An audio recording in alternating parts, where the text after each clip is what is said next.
Afternoon.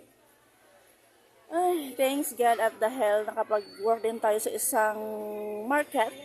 Hindi ko banggitin kung saan, basta market siya. Okay naman. Last November 19 yata tayo nag-start ng work. Dito ako nag-work. Ayan. Silipin nyo na lang yung market. Maganda naman ang trabaho. Okay naman. At least, enjoy tayo, di ba guys? May sahod tayo. Minsan, hindi naman perfect yung araw natin. Minsan may mga parang pagod, di ba? Pero okay lang yan.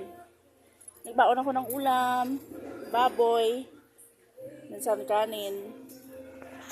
Hi guys, ingat. Maghanap tayo ng trabaho para magkaroon tayo ng makain at maipon. Think positive always and God bless us all.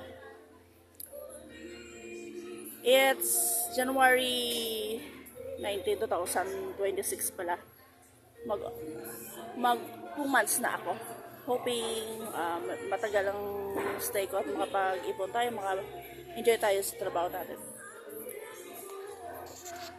Ayan, niyog. Maganda yung niyog. Wala may favorite kalabasa. Kamatis. Ayan. Ayan ang mga items. Itlog. Kaya kayo ng buwad. Bye guys!